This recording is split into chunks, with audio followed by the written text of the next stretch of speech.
Hey everybody, welcome back to our next episode on the RC Air Experience. We have the pleasure today of having our wonderful guest. Seven. Oh, seven? I thought you were telling me to stop. Our wonderful guest, Sal from Sky Candy. Sal, thank you so much for joining us today. It's a pleasure to have you on the podcast. Yeah, thank you for having me. Thank you. Absolutely. Yeah, I had to do the finger thing because last time we got confused what episode it was. Yeah, is it 6? Is it 25? I don't know. I don't remember. Yeah. So, How's it going, Cool. buddy? It's going well, man. We got a little break in the cold up here, finally. yeah. Nice. We're in the same boat. It's decent here now, finally, too. We were brutal, probably the same time you guys were. I think there was a cold band all across North America, basically. So, But I only used the snowplow once so far this season, so that's pretty good, man. Yeah. I wanted to ask you about that, Sal. We waited, to do it while we're recording. Yeah. So Jonathan made a comment about being sandwiched on the screen between two New Yorkers. What part of New York are you from? Well, no, I'm from Bergen County, New Jersey. I'm 15 minutes from the GW. Okay, that counts. Probably have a little New York attitude in me, but I can see the accents there. yeah. Yeah. New York accent. Awesome. Well, actually, I fly in Brooklyn, so there you go. Do you? That's my field. Yeah, out in Floyd Bennett. Yeah, you fly over a Yeah. I haven't been there. It looks like a decent field. Oh, it's a great field. Right now, though, we're having some challenges with the tents that are set up there for the migrants that are in. However, though, the Parks Police are very accommodating. They're not shutting us down. They said we're welcome there to fly, so there's no problems. It's it's a government airfield, so Right. even if there's a government shutdown, they allow us to stay there and fly. oh, So, interesting. yeah, they're very. You get stolen. What's that? You just gotta be careful your stuff doesn't get stolen, right? No, it's not that bad in there. It's No. no. It's pretty good. It's a pretty good place to be. It's Never- safe. You could leave your stuff out and drive down to get a sandwich somewhere and come back. As long as there's other pilots there, it's a good atmosphere there. Everyone You guys are watches all out looking for each out other. for each other. Yeah, So- yeah. Yeah. It's a good place. Yeah. So, Sal, for you to get to that field, how long of a drive is it for you? Okay, that's the trick. So if you Yeah. notice in some of the videos I post, I always post the drive in because we Yeah. leave at sunrise because the traffic is low. So it takes us about 45, 50 minutes if there's no traffic. But coming home, it's definitely, it could be up to 3 hours depending on the Belt Parkway. Yeah. The bell. So that the great relaxing day of flying you had, you're like angry driving home. But you just think about all those great landings you had as you're in traffic. And it kind of So on eases your way the pain. home, you're just crawling basically, right? Oh yeah. Oh, no problem. yeah. Yeah. I have to go to Jersey for work Yeah. frequently. And the Belt Parkway, like Sal was just talking about, I live on the South Shore of Long Island, so I have to take basically the Belt through the Verrazano to go into Jersey where I go. And if you leave early in the morning, if I have to be there at like 8 for a meeting or something, I'll leave. I'll be in my car by like 5:30 because you never know. There could be rain, there could be an accident, and on a map, it's only like 45 miles. It's not crazy, but on the way home, it doesn't matter. If I'm not back over the bridge and on the island by like Brooklyn by like 1:30, 2 o'clock, it's 3 hours. Easy. Oh, easily. Yeah, easily. Wow. Wild. Yeah. And it's just staring at taillights the whole time. That's it. Yeah. So, Sal, tell us about you, what you do. I know anyways, but obviously for our viewers, who are you? What do you do in the hobby? Yeah. Well, again, my name is Sal. I'm in North Jersey, and I'm an RC addict, proud RC addict, man. Love everything RC. I started the hobby probably about 14, 15 years old. I'm 50 now. And of course, I took some breaks in between. There's that stage from like 16 on, you get into cars and girls. So the hobby took a little break. But now I wake up and I'm so happy to have it in my life. And as some of you know, I also have Sky Candy landing lights that I do with my partner, Billy. And to put the amount of time into something that you have passion about, and to develop it and then put it out into the community and have it get accepted. It's like the best feeling in the world. I mean, I don't, I'm sure you guys know with your crafts too, that just that have people interested in what you're doing and making something for them. So that's a real special. But there you go. Okay, you there? All right. Yeah, we had a connection glitch for a second. Yeah, but I agree. It takes a lot of work, and Jonathan raves about your products. Are you doing this full time now, or is this a side thing? Sky Candy. Believe it or not, right now it is full time for me. I'm pretty busy with light installations, and none of this even would. First of all, my partner Billy, I have to mention him. He is the secret to my success with these lights because he develops all the vacuum form parts, lenses, stuff that you can't get with other lighting kits. So that's a real important thing to have when you're selling lights. If you can't have something to cover them or protect them, lens or the housing, I don't think the lights should be that important. So he's a big key factor to this thing. And also I have to thank you, Jonathan. You've been promoting us and your reach is incredible. I mean, our lights are going all over the world, man. And most of the email is, hey, I just saw this guy, Jonathan, on YouTube. Can you do this for me? Can you do that for me? I'm like, absolutely, man, whatever you need. Yeah. So, well, I'll give you guys some props as well too, because I mean, I go back now. I started this whole thing with the lighter side 4 years ago, and I think you were kind of the first other company other than myself. Like you were the first guy in the industry that actually reached out to me, and we did something together, which is cool. And I love your guys' product, and it's amazing. So it's a good fit, man. Thank you. Yeah, no problem. And also, I'll give you some props too for that. You're just talking about Billy with the Hanger 9339 that I just did. That install kit that you guys put together was flawless. Like, it is as simple as it gets with the cutout templates and everything. It is so perfect. Yeah. Anybody can install those things. So well, that's great. I'm glad to hear that. Yeah, that's good. I've had emails maybe from 4 or 5 different people, and it has such a unique tip tank on it. You couldn't just do the normal round lens. So I bought a set and I begged Billy, because he's busy too. He does a lot of builds for people. I said, we got to come up with something. So everyone's asking for this kit. And when we released it in December, record sales. It was the retention of the sales was just insane. It was just, it was amazing. Very cool. Amazing. I think it's been a popular jet too. I think, Hanger 9 sold quite a few of them, and you see them all over the place now. So. Yeah. They did a great job with it. Good looking jet. Yeah, for sure. So, talk about that part of it for a second too, because I didn't know you did that. I thought you were just more of a product. So people actually ship their planes to you and you do the installs for them? I lost you. Hello? Yeah, hold on a second. Okay. Hold on a second. Let's pause this for a second. Hold on. So what I was saying was I didn't know you did, when Jonathan's always talking about Sky Candy and stuff, and we've seen your products, and I'll splash the website too.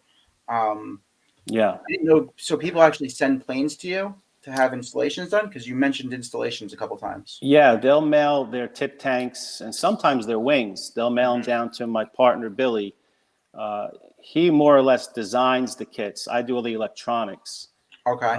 Just lately, the last few planes, I've laid out where the housings would go, and then send Billy templates, and he'll vacuum form the housings from the measurements I give him, and then send them up to me. So he used to live up here with us, and then he was lucky enough to move down to Florida under palm trees, and so no snow. It got a little tricky with getting product done and out because of the mailing things back and forth, and things get lost in translation a little bit. But at the end of the day, we make it work.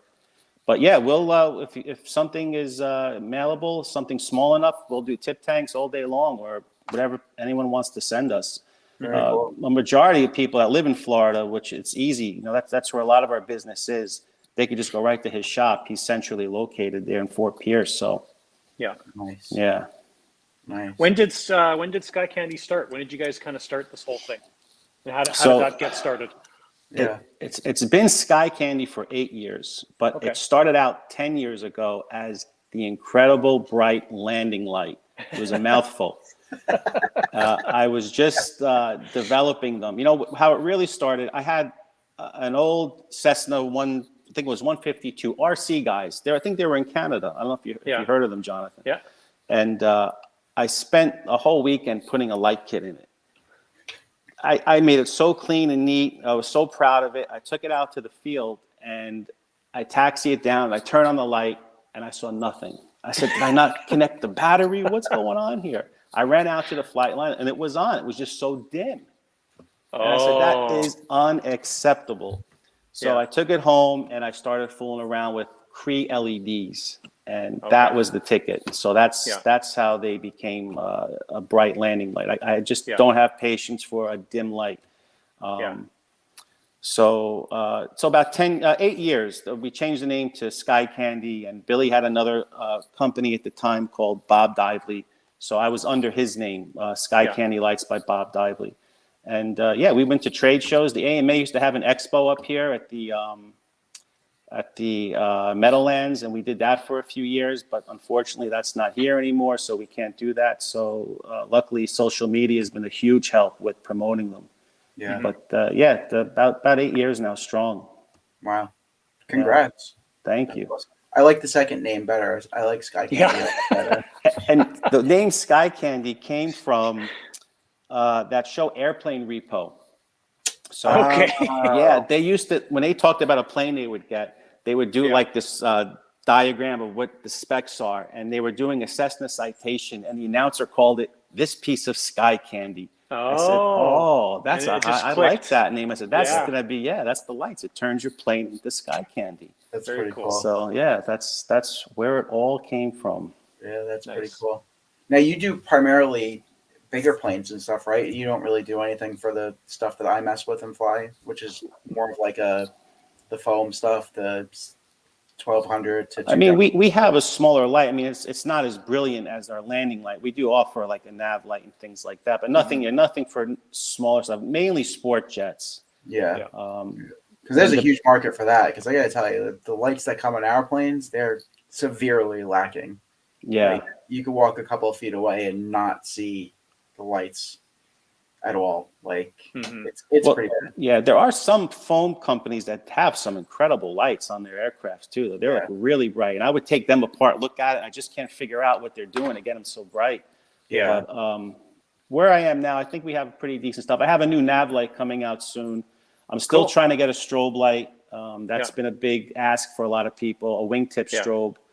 So, the other brands out there, they have some incredible product, and I look up to them, and I dream about getting some of the jewelry they have. It's just beautiful. But we'll get there. This isn't going away anywhere soon. I definitely want to keep on trucking with it. So. I think one of the things that I'm a firm supporter of Sky Candy. But when it comes down to it, we have some planes, like I just completed an A10, and we have to use a Unilight landing light system or a lighting system because that's just what fits on the plane. So ultimately, Sky Candy, you guys do some amazing products. It's just one of the other choices out there, right? And of course, like Unilight makes, like I said, little pieces of jewelry. They're nicely made, and I inspire. I look up to that company. It's just amazing what they're doing. And definitely for sport jets, we're a good fit. Even for some scale prop planes, the leading edges, things like that, we do really well with. But I'll tell you, give me some time. Yeah. A couple of years ago, we were at an event, and you remember my diamond, obviously, Sal.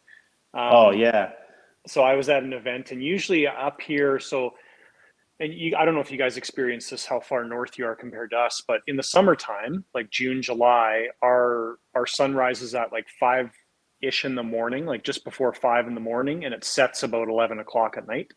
11? And it's crazy. Like 10:40 is still almost like daytime outside. Yeah, no, it's not that bad. So we'll be out and this is like summer solstice. That's what, June 21st or something like that. But anyways, we were at an event around that time. So we usually, me and my friend Aaron, will put in a flight like 10-ish at nighttime. So just as dusk is showing up. and he had his Ultra Flash all decked out in Unilite stuff all over the place. Didn't even compare to the Sky Candy light setup on my Diamond. It was a night and They're day almost difference. they're almost too bright to land They with are. because they blow out the gear. You know, you Yeah. can't see when you touch down. Yeah, I But put yeah, my yellow and red Boomerang Ranger.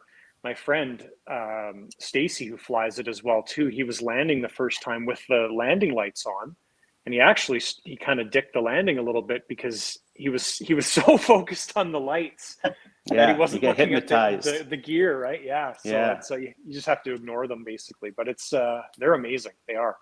Yeah, you did that Yeah. one video, right, where you showed how bright they were. Like you blacked out like your room on one of the planes, Jonathan. and Yeah, I how mean bright it's they were, and it was like through the YouTube camera. It's like holy cow! Like yeah, the and the camera spotlight. never does it justice. It's like when you Yeah, see it never. in person, it's unbelievable. Yeah, So Yeah, that's yeah, definitely. They make a statement, so it's yes. they're fun. They're definitely a fun light.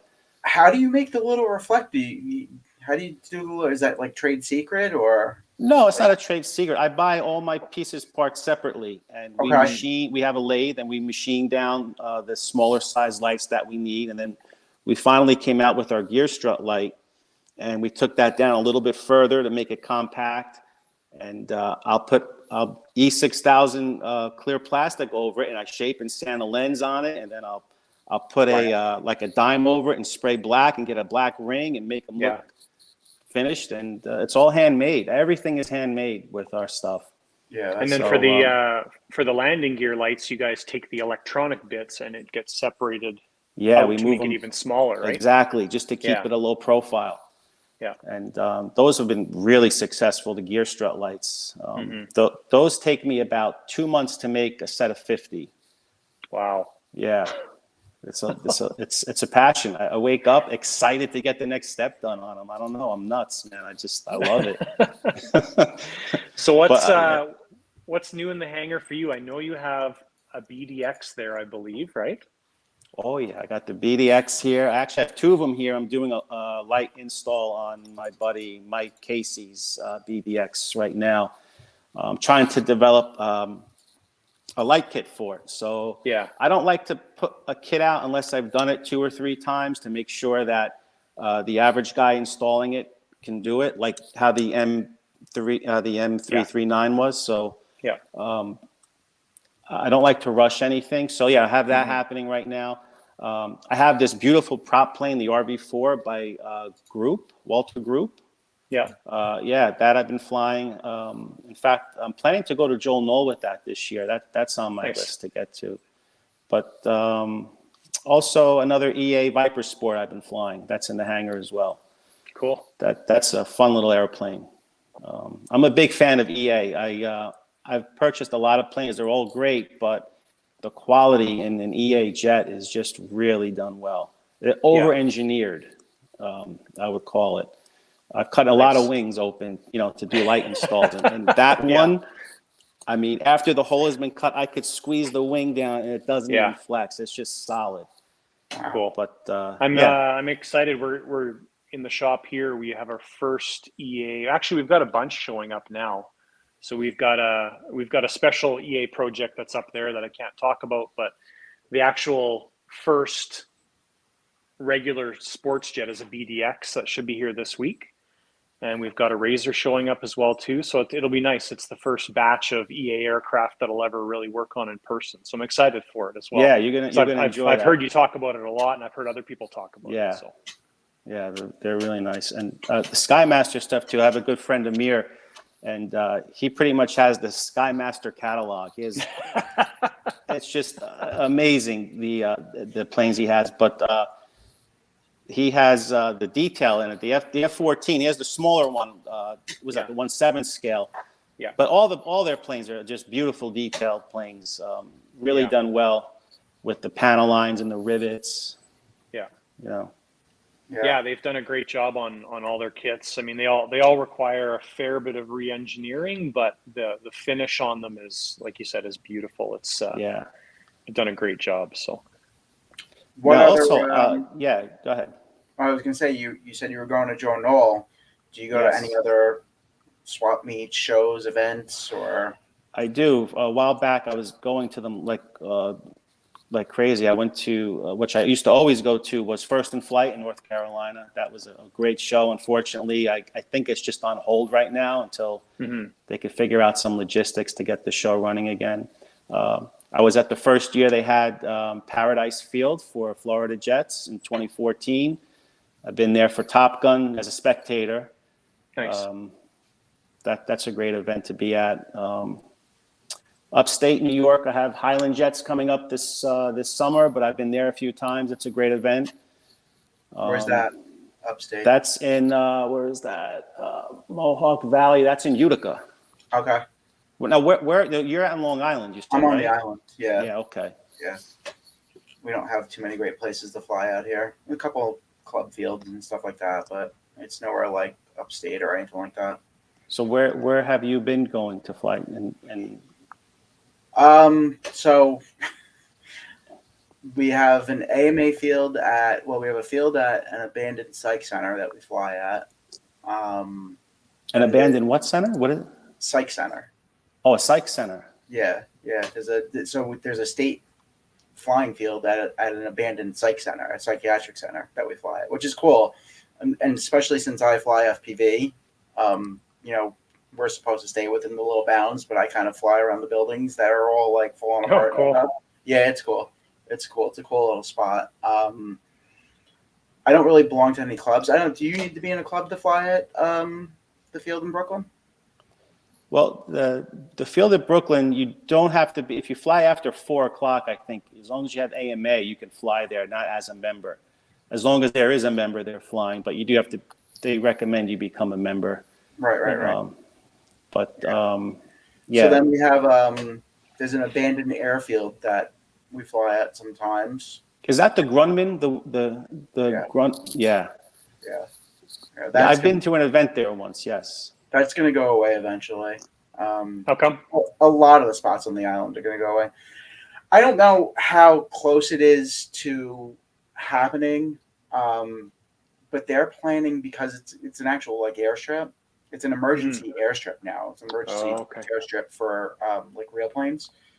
It's the old Grumman like testing site is where that was. They built the F-14 there. Yeah. Yeah, they built the F-14. They actually flew a couple of other planes there too, older planes. A lot of people don't know this, but Long Island and Grumman were a big deal back in the World War II era. Like there was a lot of stuff that was happening on Long Island. Yeah. Like with aviation stuff, it was a spot. Like Mitchell Field, like that. All that was big time back in World War II. Wow. All of New York and Connecticut, there was a substation, big time stuff. Like Brooklyn Navy Yard, there was a lot of stuff here, and a lot of it just went away.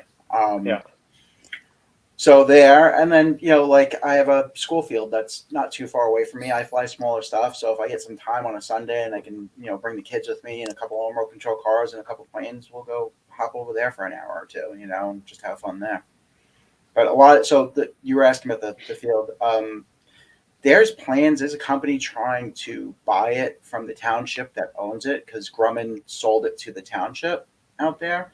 Okay. And what they want to do is turn it into and it's like the worst thing for the island because it's already just so congested.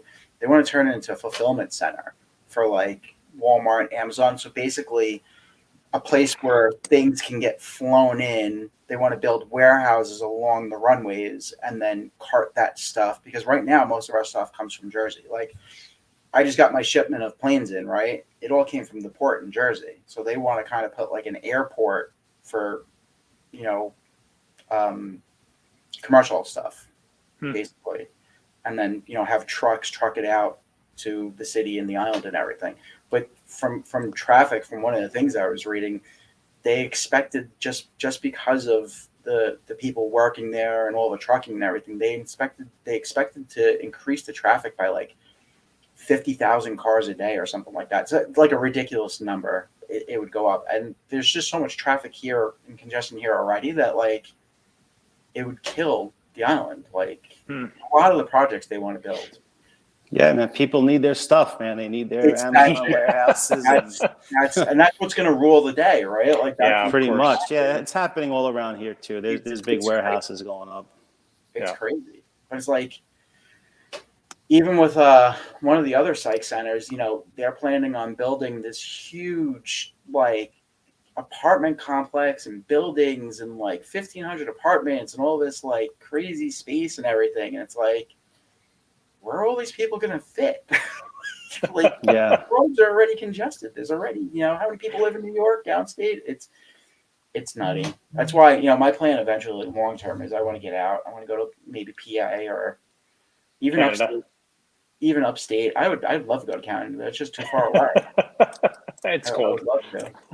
I don't mind the cold. I'd rather be in a cold climate. No, I'm a palm tree guy, man. I got to be under a palm tree. Eventually, Yeah. that's my plan. Yeah, I got to get down south. The My worst brother part lives is- down there.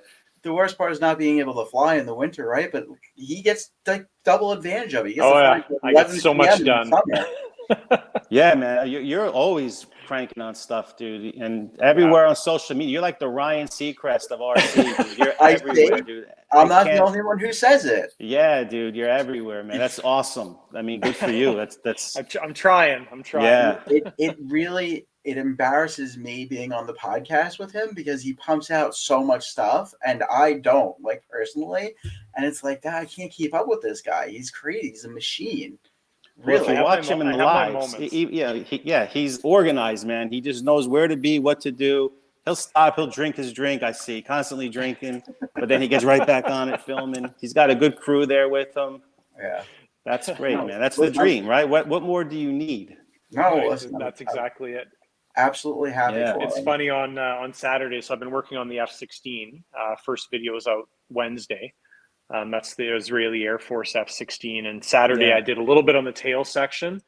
Friday night I did a little bit on the tail section. Saturday morning I was going to start on it. And I was just like, you know what? It's a Rebel day. So I pulled my Rebel down, which my engine just showed up, and I got my Rebel all done on Saturday. I posted pictures about it yesterday. But yeah, it was nice to just kind of take that break and not have to video anything and work on one of my own planes. And Yeah, you just must put have my head flew down and through work. it, right? Because Oh, I'm yeah. filming now on some things, and it takes a lot of time to stop, film it, and then get Yeah. back on it. That Rebel, Well, is that a record the lightest airplane on record you built so far? it's up there. Like, so I did the Voodoo Rebel for David, which is the Voodoo scheme, and then mine's Yeah. done exactly the same. The only difference with mine is I've got a cover over the nose opening for grass because we fly mostly off grass. But yeah, his plane is 20.5 pounds. Mine is 20.6. That's with fuel in the UAT and no fuel in no fuel in the tank, basically, for that weight. If you look on the RC Universe build thread about that, a lot of guys are coming in at like 22, 23, 27, 28 pounds. So it's it's a light plane. It's amazing when it flies really nice when it's light. So Well, at your altitude too, yeah, with the turbine and everything. Yeah. yeah, I mean, David's ends up going to California, so they fly at like a couple hundred feet above sea level, not much, but yeah, for me that weight savings is huge. So So He flies at Apollo Field, David? yeah, Yeah, Apollo Field. Yeah. I think it's almost the same kind of setup that you guys have. Like, I think it's like a state-run field or something like that. So I don't know. From if you what need I a understand, membership you or don't not, need AMA. Yeah, you don't even need AMA to fly. No, you turbine just at go that there. field. Yeah, you just go there and fly. Yeah. Yeah. Yeah. awesome. What were you going to So say, it's Anthony? kinda I weird. cut you off. No, so you mentioned your social media.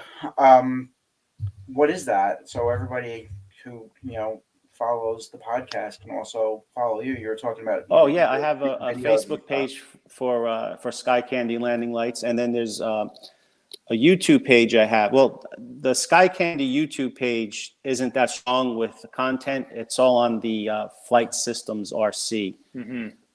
That's That's the name of your page, Flight Systems RC. yeah, that's the primary YouTube page. That started out as I was really into drones myself. I had started this YouTube channel. If you look at the really early content on it, it's me flying drones around the Tappan Zee Bridge. Oh, And cool. that's how I started it. And I Get in trouble finally, with that now. oh yeah, now I think twice about going to go fly my drone. I'm still rocking the Phantom 4 Pro. And even on my street here, if I take off, all that, it's so noisy, that thing. All the neighbors look around, and Oh, it's you just know what's uncomfortable. funny? This is funny. I literally just came across your channel. That's hilarious. The Flight Systems RC one. Yeah, I literally just came across it today and subscribed today because he's working on some giant C-17, right? Yep. Oh yeah, that's my buddy Lucas. I came across that video, and then I saw like the video thread about that. I'm like, oh, this is pretty cool. Let me follow this. Oh, so you were the guy that subscribed today. Okay, great. That was me. You're one extra subscriber today. That was me. That's awesome, man. Yeah, Thank you. that's a pretty cool plane. Yeah, there's a lot of history to that plane too. It was originally built in England by a gentleman named Colin Strauss, who does Jet Magazine with Marco Benacasa. Yeah. And he was the original builder, and it was in a couple different countries. It got sold a few times, and my buddy Lucas, he saw it and he didn't want it to rot away somewhere in a hangar. So he had it shipped here, and he's going to get it up and running again. Yeah. It's a lot of work. Yeah, it's a lot of work, but he's doing it. It's like close to 300 pounds. And so that's a whole different under world. 100. Just kidding, AMA. Yeah, right. It's under 100. Yeah, he has to go through the FAA. He's getting he has a regular N number for it, and he'll have to get it inspected, and he can fly it at any airport that will allow him to, because it's considered an FAA, as a tail number, FAA legal plane. So the goal is to fly to Joel Knoll, because that is an airport, and if he can get permission from I think Pat Hartness, it would be like a demo plane. But that's a little bit further down the line. Yeah, we still have a lot of work to do on that plane. You got to and what size engines would you put in there?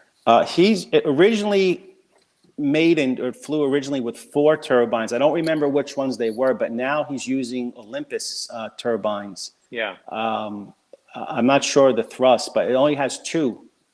I think when Ali Machinchi owned it, he switched it over to these 2 turbines. That was plenty of power. Mm-hmm. So that's what he's going to continue to fly with. He just had them converted to Kero starts, and he had them all checked out. At least one of them. He's going to get the other ones done as well. So very cool. But that's an impressive project. Plane. Yeah. Yeah. I know Remy is building one as well. Yeah. A little faster. Just a little faster. And a little lighter, I think. Yeah, too, probably. Yeah. So what's the ETA for the, or I guess ETC, estimated time of completion for that project for him? For him, he's pushing to have it taxi tested and FAA checked out by the end of the fall. Oh, nice. Yeah, so it'll be a passion project through the summer for him. So then maybe Joe Knoll 2025? Possibly, yeah, possibly. Cool.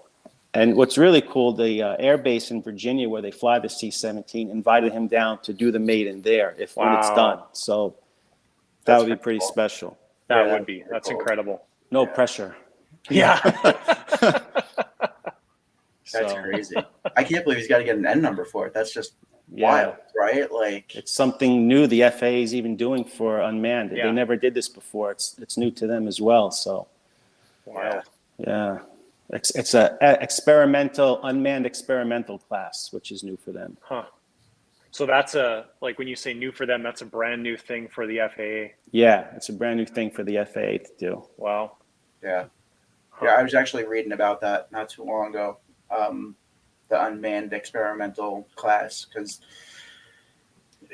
in a bunch of the states, like even New York, right? Upstate New York by like Syracuse, like Rochester, Syracuse, like those areas over there. They're trying to push drone companies to come in, and they want, obviously U.S. drone companies that are going to be future companies to build stuff for the military and stuff like that. Mm-hmm. So even in New York, they're trying to get these companies to come in, and they built what they called like a drone corridor up there. And I think it's 50 miles of airspace up there that they've set aside for UAV testing. And there's a whole UAV testing ground up there. Wow. Yeah. And it's all, in conjunction with the FAA and everything. Yeah. If you look on a lot of the aviation flight maps, all those areas up there too. Yeah. They're all, you can't enter them. They're all like private. So yeah. Yeah. So that it's, there's a huge push behind right now, getting American companies to get into the UAV space to kind of combat what China's building for, drones and stuff like that too. So Yeah, didn't I hear you? You might know more about this in the news about them banning the Chinese drones in the country. yeah, so it's just I don't know. That's a whole nother world of craziness right now. Yeah. So it's for federal companies and federal regulation. Like for firemen and police. Well, even like federal government was using DJI drones. We were talking about DJI on one of the podcasts, I think with the Aldermans, and Yeah. DJI started out making flight controllers for helicopters. That's how they started out as a company. Yeah. But there's a concern that if we're using them for, let's say military or federal government, we're doing, power line inspections and bridge inspections and stuff like that with these drones, that because DJI is ultimately a Chinese owned entity, if you're a Chinese owned business, there's some clause within their country's constitution basically that says you have to share all of your data with the CCP, the Chinese government. So there's a concern that the drones are relaying data back to DJI, which is then sharing that information with China. So because of that, they have a security ban for DJI drones. I don't know if it'll ever spread to the consumer stuff, and I don't do a lot with that kind of stuff. So I do. I don't know if Sal, if you really know, like really what I do. I do a lot of airplane stuff, but I put FPV and flight controllers on like regular airplanes, like Motion RC airplanes. Okay, so you do in RC planes. I thought you did it mainly on drones, FPV. I drones. do. I do a little bit of both. I did, start out doing work with DJI drones and doing commercial work and shooting houses and rap videos and crazy stuff like that. And then I started building my own FPV drones, and that led me to getting into airplanes, which, prior to that, I built airplanes when I was younger with my dad. We built the balsa ones, but I like foam so much better. It doesn't explode when you land or crash. So Yeah. I can glue it all back together, Sure. But yeah, there's a huge push right now. So then they came out with all these compliance things now for government manufacturers of drones. You have to be NDAA compliant, which means like your flight control has got to be made here. There's got to be encryption. And because of all that, back to the original part of it is why the FAA had to come out with that experimental unmanned class, right? Because they eventually, there might be some small company that comes out with a new design that might be eventually used for military use that, people are going to have to test and fly and everything like that. So, yeah, it's kind of wild what's going on. And I agree with it in some sense. I think that it's going to be hard to compete with DJI because they're almost like the Apple of the drone world. They're kind of really far ahead with the technology. They have a solid setup, man. Right. And manufacturing is they have that down to a science as well, right? So for a Western country or company to kind of compete with that, it's going to be hard. But in another aspect, it's good, right? We shouldn't be able to have to rely on foreign technology, right? If anything ever hit the fan, we should have our own stuff. So I'm kind of like on the fence with it. It's in a way it's bad, in a way it's good. I think that the ultimate outcome would be if DJI agreed to make their drones here, or, if they agreed to do something like that, maybe that would be like a crossroads, kind of like, how Toyota, I was reading something the other day, Toyota is basically considered an American car manufacturer now because they make so many cars in America that are made at their American plants. Maybe DJI could do something like that, down the road. Who knows? And then Apple too, hopefully. Yeah. Right. Exactly. Yeah. Exactly. Yeah. But yeah, it's all crazy stuff. It's all politics. It's all. So Sal, I have an airplane question for you. I just thought. Yeah. What's been your most favorite plane to fly? Or favorite plane that you've owned? Right about my Boomerang Taurus. That plane. I could almost close my eyes and know when to turn, and I was dialed into that airplane. and unfortunately they don't make the Taurus anymore. Yeah. But the last one I had 250 flights on it, and it was hands down my best flying airplane. Yeah. Nice. Yeah. Nice. Yeah, it's. I think I said that during the build of my Super Elan. It's like the plane that grows with you as a pilot. Great Yeah. for a new pilot, but then if you're an experienced pilot with thousands of flights under your belt, it's so much fun to fly because you can pretty much do anything with them and throw them around. And yeah, definitely. A dream plane of mine would be to get, like I have on my channel, that T2 Buckeye. That's my dream. Maybe in the far future, it'll be in your shop for a build. We'll see. I don't know yet, but give me some time. We'll see what we can do. I know Paratech makes one. Really nice one too. I think it's quarter scale. Nice. Maybe some. There's not a lot of those floating around, right? No, there's not a lot of guys flying them. There's a handful on YouTube you can see guys fly them, and they all fly pretty good. But I just love the shape of that thing. Barry from King Tech had one, didn't he, a while ago? I don't know if you ever saw that one. I'm just trying to think of who his was made by. But yeah, there's not a lot of. Yeah, there was another company, I can't think of it, prior to him that made it, and then they discontinued it, and then Paratech came out with a better version of it, from what I understand. But yeah, that's a dream plane to get for me as a twin. You know, I've never flown a twin turbine yet, so yeah, that would be it. However, SkyMaster's F-15 is pretty tempting. Yep. that big one that's coming out. So yeah, it's an exciting time. There's one a of lot those of coming, maybe two coming. So yeah, there's a lot of big planes coming. Yeah. It's wild. What do you fly for control link? What was that question? What do you fly for control link? What are you using for controller? Oh, I fly Futaba. Okay. I've been flying since like 14. I always had a Futaba my whole flying career, let's call it. And it's just something I always used. I think Jetty and Powerbox and all the other, it's amazing what they do. They even, they surpass what Futaba's even doing. But I just built up that trust in the receiver. And once you lose that trust with your radio, it's like having a bad business partner. You can't have confidence with it anymore. And luckily the guys I fly with, a lot of them have Jetty, a lot of them have other brands, but a lot of them have Futaba, and whatever I don't know, they know. And so we're always, figuring out what I need to do or get my programming done right. Yeah. But if I had to leave Futaba, I don't know. It's a hard choice, man. I mean, it would probably be between Jetty and Powerbox. Nice. But FlySky, they're rocking and rolling too. I mean, everyone's loving them. There's a couple of guys at Brooklyn that have them. So there's a lot. Like I said, there's a lot of options out there today. I have a amazing. very nice X20 Pro and a nice aluminum case that I can show you. A friend of mine, Paul, he flies. I think the X20. He loves it. He knows that radio inside and out, man. It's a nice radio. Yeah. I actually I was at the swap meet. I went to a small swap meet, local, on Sunday,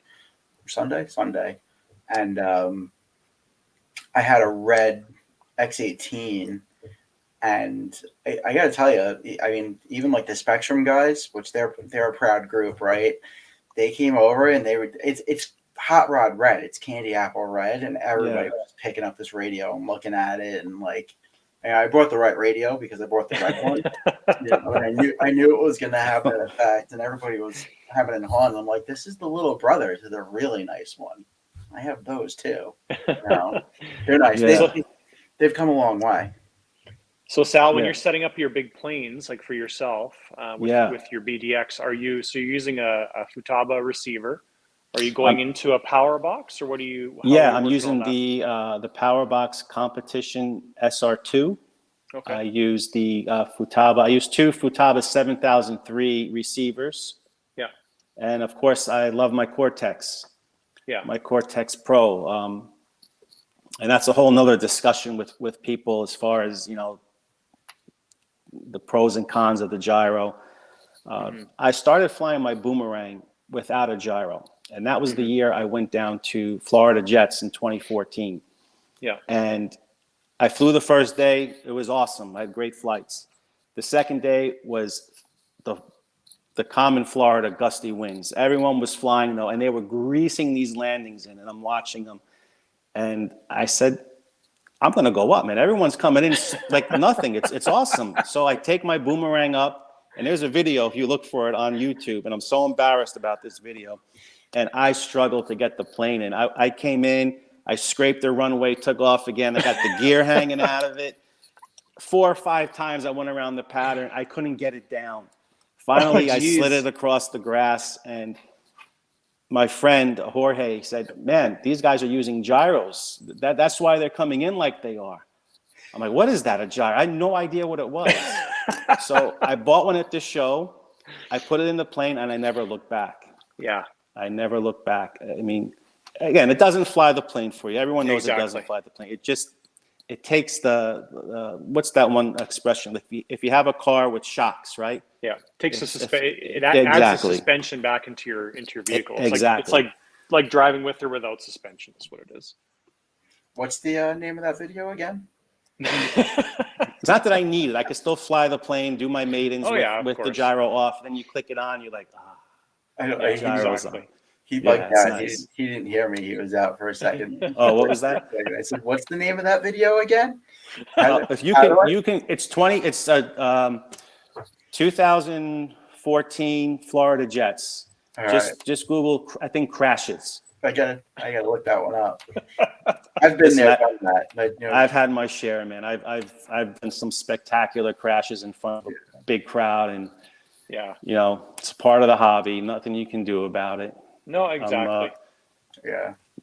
The thing with me on the way home, I'm ordering another one, and that's all you can do. You sound like me. You can't feel better unless you order another one. I'm like ordering parts on the way home. I warned my wife. There'll be some boxes showing up this week. Crashed a bunch of stuff. Yeah. So Sal, a bit of a touchy subject. I don't know if you can talk about this or not, but a couple of years ago, you had a bit of an issue there at your place, right? Yeah. Well, which issue? Well, the issue where the space you're in was a little bit damp. I had my shop is on the basement of the house, so we're in a flood zone, and I think it was maybe Ida. I forgot which storm it was, and I went to bed, and we were good. I checked the backyard; everything was fine, no water. I woke up in the morning, and we had about 4 feet of water in the basement. I lost all my planes, lost my equipment, all my everything. It was a rough. It was a rough day. Yeah. That particular time, I said, I'm out of the hobby. I can't do this anymore. I was so frustrated. Yeah. And whatever I could salvage, I got together and I sold. And my whole shop was out in the front curb because everything was just waterlogged and damaged. And a couple of days went by and I realized that I can't get out of the hobby, man. I need it, So what I do now in the shop, everything is in boxes, and I have a very light skeleton crew down here, like just little things. And if it's going to rain or there's a flood warning, everything goes upstairs, and that's the thing I can do. There's a stream behind the house here. It's the Passaic River. Okay. Yeah. Yeah. It was probably Ida. I remember that. I remember because I worked for an insurance company, and Jersey was pretty bad with Ida. There was a lot of And this goes into the Passaic River. It's the Upper Saddle River, and then it goes into the Passaic River down that way. So that was a couple of years ago, right? Oh yeah. I think it was like 3 or 4 years ago. Yeah, that was Ida. There was a lot of flooding in Jersey when that happened. That was bad. Yeah, we just dodged a bullet. Now we had that big storm that came through here, and everything was upstairs. I have to put my builds on hold for a few days, let it dry out, and then I bring it all downstairs again. But it helps me stay organized, Yeah, no kidding. Everything's got to be portable and mobile, right? Yeah. I'm in a similar situation. I'm in my basement right now too, and So you flood out there? the other day, for the first time in probably 10 years, I have a sump hole in my house where like a sump pump Yeah, I goes. have it. I have it too. Right, and for the first time in like 10 years, I came downstairs in the morning and I heard a whirring in the background. I'm like, "What's that?" And I haven't heard the thing in forever. Luckily, it was plugged in. If it wasn't plugged in, I would have flooded.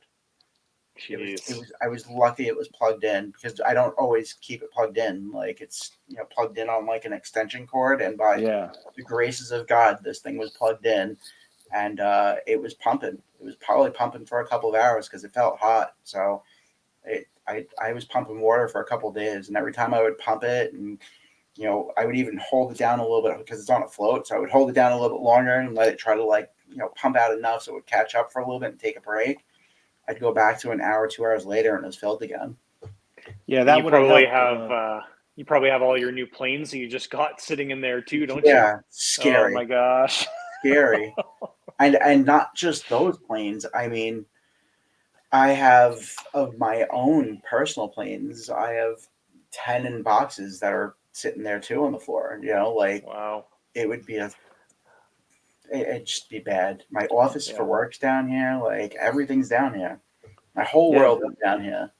Me too. The whole world is down here. It's The scary. first one we had, Sandy, I had a 40% SBOC Pilot RC. And I was here as the water was coming in, and I couldn't open the basement door because everything would come in and it wouldn't fit up the steps. So I had to saw it in half during the flood God. to save the electronics and get everything upstairs. Wow. Yeah, it was a stressful day, man. Yeah. Yeah. Imagine just to get it in half, just to sit. That's horrible. I sawed it in half, brought it upstairs. A day or two later, I ordered another one. I transferred everything out of that one into the new one. It never flew as good, but yeah. Wow. And the worst part of it is like flood insurance doesn't cover that stuff. Like if it only comes first from, floor, not the basement. If it comes from under like the house, they don't cover it. Like the only way they would cover it is I think it has to come in either like off of like the street for us, or like a pipe would burst. That would be it. That would be the only way they would cover it. Well, what we could do is just get into boats. Then we're safe. Yeah. You don't have to worry about any damage. Yeah. Crazy. Yeah. Well, I don't know Yeah, about you guys down there, but we can't get insurance for any of our aircraft. We can't add a rider or anything on our house insurance. So if something happens, if they get stolen, fire, anything like that, it's gone. So Yeah. That might be a good business idea right there. maybe a bad one. I don't know. I mean, they have insurance for everything now. Think about that. Like you could buy, I don't know. I bought something on Amazon. It was like an electronic, and they're like, "Do you want the insurance for this?" And I read through the policy. It's like if you drop it, break it, it gets stolen, you have insurance for it. Like, why can't we have insurance for our planes? Well, DJI has, if you have a flyaway and doesn't come back, they'll replace it for you. Right. Oh, yeah. I mean, AMA offers insurance, but that's just you crash into somebody and chop a finger off, they'll pay you, or pay the person that you crashed into. Well, right? I just got a new DJI camera, the Osmo 3, for filming in the shop. And I think I paid like $59 for the accident insurance for 2 or 3 years or something like that. It's the same thing that you're talking about. If I drop it and I break the gimbal, then they replace it. Yeah. So, Right. I mean, for $60, it's worth it, right? Right. So why can't there's got to be there has to be some form of insurance out there for us. There has to be. There's got to Super high premium though. Super high. yeah. They probably need anything. For you guys, yeah. Yeah. For me, I'm only talking $400 or $500 a plane. You guys are talking, $10,000 a plane. So I've got about definitely I've got a couple $100,000 in planes It's in my really shop right now. Right. So, Yeah, it's the time. Right. Never mind the money. The money comes and goes. It's the time, man. yeah. I always tell this to everybody too. You need a really understanding family when you're in this hobby because Absolutely. shop time and then the field time, it's definitely time consuming. Yeah. Oh, absolutely. Yeah, 100%. Yeah. That was a very true statement. And understanding wife. That's the other Right. part. Yeah. So Sal, what's on the horizon for you for planes? You got the BDX to finish up. What's your next plane after that?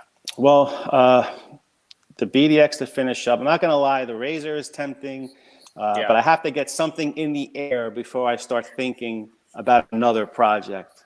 Yeah, kind of, you know. But I don't know. We'll see. I have a friend of mine who is looking to get a BDX. I like to see it in person, check it out. Yeah. But I think I want to go scale the next plane, a little more Cool. scale. Mm-hmm. Love the sports jets. Love the simplicity of it. No gear doors to deal with. No nonsense. But I do like to take my time and put scale details on things. And I'm actually putting rivets on the BDX. And I got this nice kit. I'll send you a link to it. It's this guy. I think he's in Germany. I got the guy's name from Ali. And it's this beautiful set of rivets. It's just a press on. But when they're on pretty well. You could remove them, but they stick really good. And it really takes the plane to another level. Even on the sport jets, it looks really good. So, I remember when I went to Kentucky Jets 2 years ago, that was the debut of Ali's BDX. And I remember getting some up close looks at it and stuff. And he did a bunch of rivet details all over the place on it. And it looked really that's good. Probably the same stuff, right? Exactly. Yeah. Yeah. Very cool stuff. Yeah. It looks great. Looks really good. It's funny you guys are talking about rivets right now. So while I was at the swap meet, there's my table was next to this old guy, coolest old guy in the world. I think his name was Joe. He had this is the guy I was telling you about before. So he's a machinist. Was a machinist. He's retired now, and he machined his own landing gear, right? And I'll get to the rivets. This is how I'm leading into this. But he machined his own landing gear. I'm going to put a video up on YouTube or TikTok of them. I took a video of him because I was so impressed.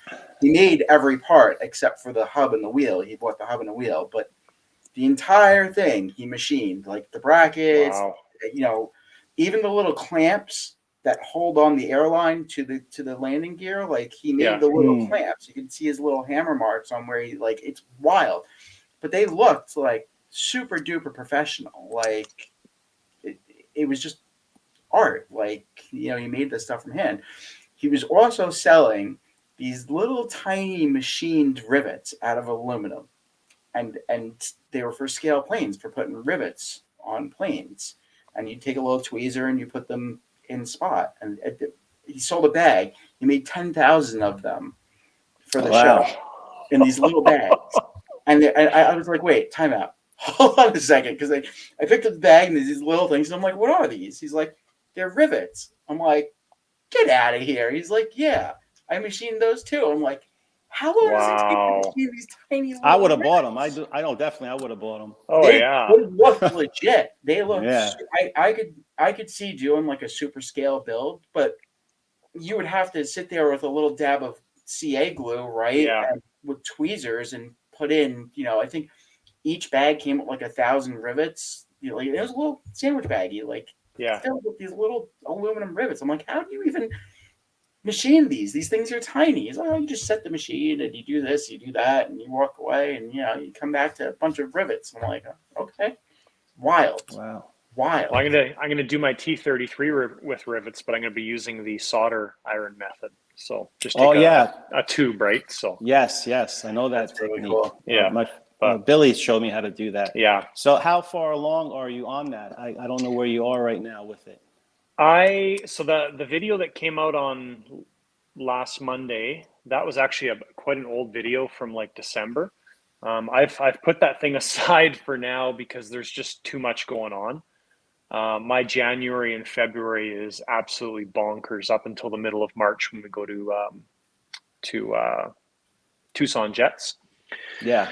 So I haven't really done anything since December. So the cockpit's in. Next big step is starting on the wings, and the wings is just a stupid amount of work on that thing. So we'll see. I might pick it up here and there in February, but I have to get a whole bunch of projects done first. Well, no rush, right? There's no rush to get it done. Yeah. No, I mean, initially I wanted to get it done for Tucson Jets, so middle of March, but that's not happening. So my goal is to maybe have it finished for Montana Jets, which is middle of June, is my goal. So we'll see how it goes. Yeah, But I can remember. I flew one. That was my first ducted fan. Was that Yeah. plane, and I remember you it saying flew that. really good. It Yeah. flew really well. But you're going to have a turbine in it, so it should Yeah. be better. Well, and I got my turbine for it. It's a little Zykoy X95, so it should be awesome. Teeny Oh, teeny yeah. little thing and tons of power, and because that plane was originally designed for like a P60 or P70 or something, right? Which is by today's standards is a giant turbine size with like low power. So Yeah. yeah, it'll be fun. I think I had an OS 91 in mind with the Rossi fan. You had to start it with a wand, you know. This is going back to last week's conversation with David. Oh, I saw some of his. Yeah, the ducted fans were. Yeah. With the fans, Stick the wand in there and start it up. And Yeah, the squeeze wasn't worth the juice with those, dude. They just you put some effort in. I didn't have too many ducted fans. In fact, after I had that, that's when I kind of took a break from the hobby for a while, and then got back into it. Well, you had to wait for the technology to catch up to where you wanted to be, right? So Did it ever, man? Did it ever? Yeah. Yeah, the turbine I'm putting in the BDX is the JetCat P220, the RXI, Nice. and it's got that onboard generator system, Yeah. which is so impressive. yeah. So as your the ECU is charging, and then you could also charge the receiver packs. Hold on, Yeah. stop. Yeah. So basically, do you know about this, Anthony? No, that's why I So- said hold on, stop, because I'm baffled by the whole turbine thing as Yeah. it is. It's Yeah. not. So basically, you're flying, charging your batteries, you never have to charge. So it's like a real aircraft jet at this Yeah. point. Then, Yeah. like, that's wild. And Yeah, what size it's is that? a cool tech. That's a 220. I think they have the generator starts in their 180 size turbines. I think maybe the 160. But at the end of the You don't need day, a backup battery now, or it charges the battery. How does this work? Does it provide enough power? You don't need a battery for the receiver, or is it just like a backup? Like it charges it. I think it just does it just charges like a trickle. You still need your batteries. Maybe you could just use one receiver battery. I don't know. I know you just use one battery in your aircraft now. Yeah, I use John. one Yeah. battery. Yeah. So, but Not all of them, but some of them. Yeah, like the Yeah. little sports jets. Yeah, one battery is all we use. So for everything. That's wild.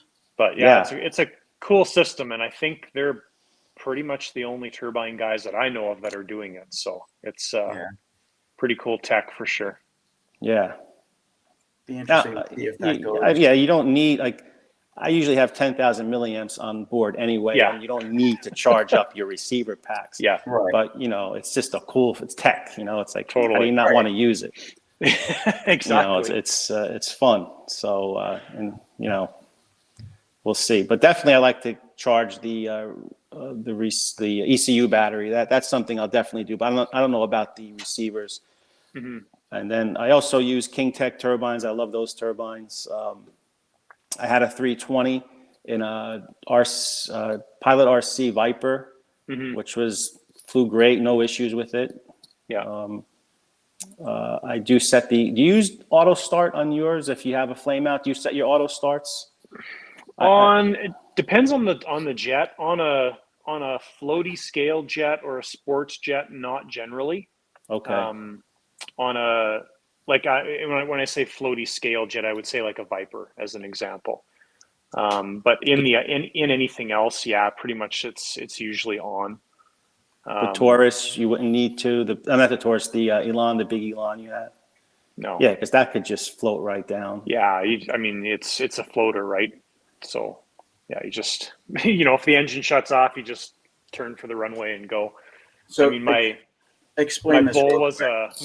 a terrible example, but that's a different situation. So Yeah, Explain man, this real quick before we get too far into it for the non-jet people who are listening and watching. what we're talking about. Yeah, the auto. So start. there's a setting on most turbine manufacturers now where you can turn auto restart on and off. So the auto restart is if you get an air bubble, for example, that makes the engine turn off, it'll automatically go kick into restart mode. So the engine will fire up the glow plug system. It's already hot. It pumps fuel in there and it gets started again. Most engines will take 12 to 15 seconds to get Yeah, back to yeah. where you had it set at. So if you had your stick at mid stick and it powers down, you keep it at mid stick, it'll be about 12 to 15 seconds when it gets back there. So if you have So- enough altitude, you probably can be okay and save it. If not, it's not going to be enough time to. Yeah, and it can Yeah, be a little bit tricky. Like if let's say you're flying a sports jet and you have a flame out, and in that moment you're not thinking about everything that's going on, and you're turning for the runway and you're coming in for a landing, and then you realize you're coming towards the runway and you realize, oh crap, my engine's restarting and now it's providing a ton of power. Right. That could be a problem. Or you crash and your engine's still in the restart mode. Yeah. So you just need to be aware of it, right? And if that happens and you want to come in for a landing, you reach down and you just trim down. That's why I think it's important to have like a simple auto or simple trim system too, like 2 buttons, 1 button, a switch, whatever you want to use. Right. But that's what the auto restart is. So Now, could you kill it? Let's say in your landing or crashing scenario, and it's auto restarting. Is there a switch you can kill it real quick, or does that? Yeah. Take So if you're let's say you're up a couple hundred feet, your engine flames out, it'll automatically go into restart mode as soon as you trim down to the off condition. So on my radio, it's 2 clicks of the trim button. Okay. It shuts off. Okay. So Yeah, you could abort it. exactly, abort's the right word. Yeah. That's pretty cool. Mm-hmm. Yeah. A little delay in it though, but that's pretty cool. Yeah, and it can cause problems. That's kind of what happened to my Huracan a few years ago.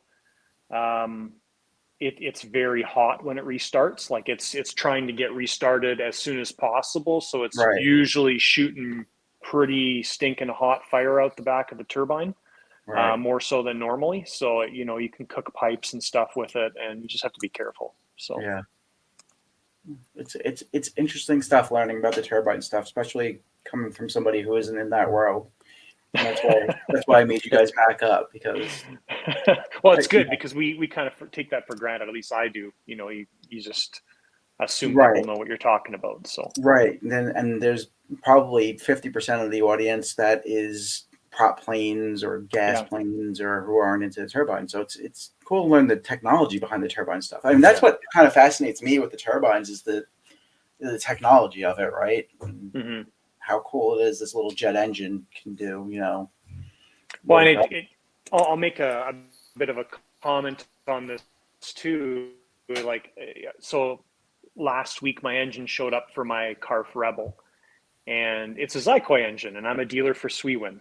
And one of the comments on my post was, one guy said, "Aren't you a Swiwin dealer?" Yeah, I am, but there's these gaps in what Swiwin makes that Zykoy fills better, right? So, I can get this tiny little engine from Zykoy and save 3/4 of a pound. And on my T33, there's not an engine from Swiwin that really fits in that range, right? So, I don't have a problem using tech that works from other manufacturers, whatever. Absolutely. Right. And I see a lot of the like the foam conversions. That seems to be the popular way that people are going from regular EDFs to turbine is they're doing conversions, right? And putting a small turbine in their foam plane, their foam jet, and going that route. And it seems that Zykoy or Zykoy, however you pronounce it, it seems to be the popular brand for that because they make the smaller turbine. Yeah. Well, when you see one of those things in person, like it's like the size of a Coke can, right? It's tiny. That's wild. It's bonkers. It's wild. I see them on the jets. They have the jet. I think I've seen one on a jet that pops out of the thing and like not a jet. On a glider. Yeah. The glider, it pops out and then it goes away and like. I guess that's got auto restart on it, right? It can't be on while it's hiding away. It probably pops back out and starts up again. Like, well, most of them, you could turn it off. So on a glider, you could turn it off. You can turn it back on infinite number of times, right? So it just goes through the normal startup sequence.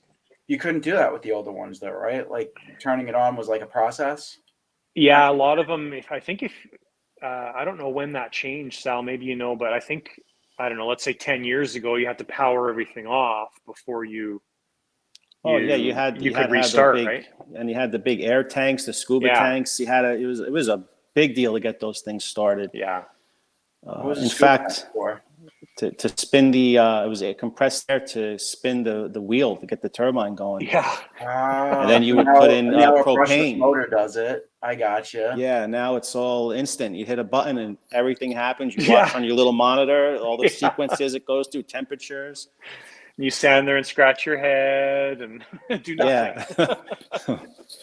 It's listening to David last week, it's amazing, like the stuff that they dealt with back then, that people actually stayed in the hobby and kept dealing with it. Like, Well, and we're on all purpose. techie guys, right? So I think Right. sometimes some of that stuff is, I think guys enjoy it too, because they're like, I've got to do this and this and have all this stuff. And right. I mean, Yeah. if you're where you are at now and you go back to that, it's a burden. But maybe back then it was kind of like, dang, this is cool. I have to have a scuba tank with me to start my plane. That was crazy. So, Yeah. I want nothing to do with the stuff I started out with. Nothing to do with it. I can't go back. You can't. Well, what was it? If you don't mind me asking, what did you start out with? I started out with balsa planes. I actually. So I don't think my father will ever watch any of this, so I'm good there. But I have a traumatic PTSD experience with planes when I was younger, because my dad was he actually went to aviation high school and everything like that, and he was into that stuff. And I started out building balsa planes with him with gas motors, or nitro motors, I guess you would call them. And we had one plane, more than one plane, but we had this one particular plane that would run fine, in the basement. We would test start it. It would run fine, no problem. And then 5 minutes later, we would take it to the field and it wouldn't start. And then we would take it home and it would start. And then Sounds about right. Yeah. And this went on for months, until finally my dad just lost it, and he ran after the thing and just started jumping on it, and just he was biting it and punching it. It was out of a comic book, you know what I mean? It was so bad. And yeah, just issues like that with the gas plane stopping in the middle of the air, the motor would die, and then the plane would crash into the ground, and there goes a year's worth of gluing little balsa pieces together. And it's so easy now with the foam stuff and electric. The electric stuff. So it's the brushless motors and ESCs and everything. Yeah, everything's. I actually. Funny, I actually just got rid of it. I have one of our old gliders that was an electric glider from way back in the day, and it is the Nike had batteries, and this had a regular non-brushless ESC, and it had a brushed motor with a gear drive on it. And it's the brushless motors and the ESCs and everything now are just so much better than any of that stuff was back then. It's so much easier to get into the hobby now. Yeah. It's crazy. Yeah. I had a couple electric planes, and the power. I mean, the electric motor scares the crap out of me. Yeah. Just how quick and instant your thrust is, and a lot of fun too. What was that plane I had? I had the V1200 from was it Horizon makes that? I think it was. Yep. We'll play it.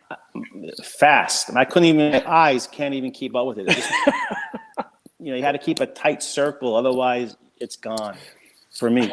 I have one similar to that, made by Hobby King. It's called the EF Extra. It's a little sport racer. Yeah. And I have a different motor prop ESC, and I fly it on 6S, and I fly it with FPV. And I mean, this thing cooks. Oh, wow. It's fast. It's over 100 miles per hour. Easy.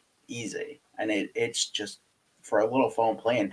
So I started noticing that if I did a full speed dive, the wings would start to flap. So then I put carbon in the wings to make them stronger, and things are rocket ship. It's so fast on 6S. It's crazy. So Wild. Yeah, it's fun. And FPV, flying 2 feet off the ground, and then you bank, and it's wild. I have to try that FPV stuff. I'm very intrigued.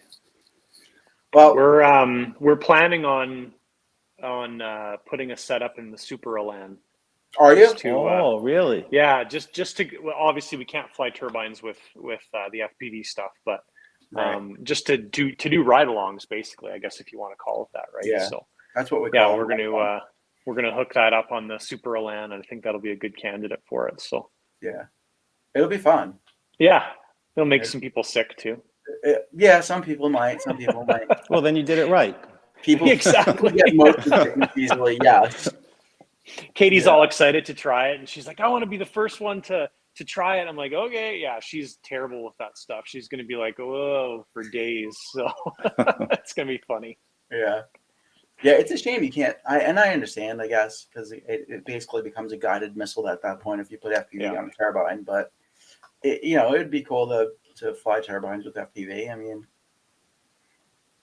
Yeah, well, Even just to do the ride along, I think would be cool stuff. So, oh, absolutely, absolutely. Yeah. as somebody's flying, just be able to look around, and yeah, it's pretty cool. Yeah, yeah. So Sal, with your website, this is something I often get requests from viewers of my channel. A lot of guys will send me an email and say, "Hey, I looked on Sky Candy's website, and they don't have what you're installing in this plane." So I usually tell people to get in touch with you for custom setups, basically. Yes, and I get a lot of requests that they spoke to you, and I get emails that they want to have the belly beacon that we offer. Now, the reason I don't put a lot of the other stuff on the website is because I like to keep things simple on that site, where the voltage just stays the same. Because once you start having different voltage lights with our lights, it gets sticky and messy with burning things out.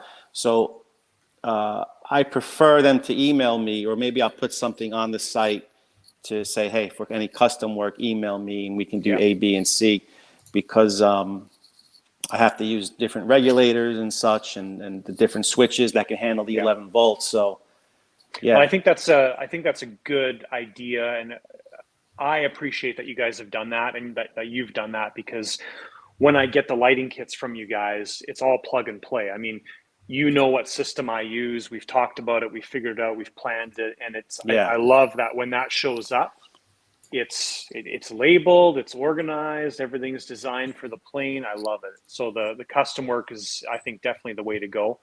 And I encourage people, if you're watching this and you're reaching out to Sal at Sky Candy or Sky Candy, and you want anything like that, make sure you shoot him an email, because it's amazing what these guys can put together. So yeah, definitely, I'm proud to make anything for anybody within my capabilities. Definitely. Yeah, I pulled up your site for you so everybody can see that. So yeah, I was looking at that before. I noticed you do have, I don't know what, 6 or 9 items on there, 6 items on there. Yeah, we have, you can buy the lights separately, or we have some packages. There's some kits that we offer, basically more for like the Boomerang line we're really big with. I think when you're learning, having the advantage of that visual connection with lighting is a huge deal. It really helps. Right. Yeah. And then again, with the sport jets, as fast as they are, why not have a super bright ass light on it so you can see what the hell you're doing when you're coming around. The beacon setups you guys have done for me have been amazing. I mean, having, let's say, the white on the top, the red on the belly, all the flying lights, landing lights out, exactly, and I'm talking about flying almost dark conditions. And as an example, last year we flew, I think it was 10:40 at night down in Montana at Montana Jets. And I took my Super Elan off. Coco from California flew it, and he was about a foot over the crop. Like the wingtip light was actually lighting up the crop. It was unbelievable. Great. Yeah, there was a great shot, great photo you posted too, I think, where everything was just glowing. It was dark, but everything was lit up from the airplane. It was pretty nice. Yeah, it was amazing. So it was it's cool stuff for sure. Yeah, absolutely. Something different out there. It's not for everybody, but the people that use it, they could appreciate it. And again, I have such pride in having people send me their build photos and them using them. It's really nice. Mm-hmm. Yeah, that's our gear strut light right there. That's something we came out with about a year ago. I like the packing boxes. I like the box it comes into. Yeah, as durable as the lights are, I didn't want them to get crushed, so that thing was the best choice to use. Definitely protects it.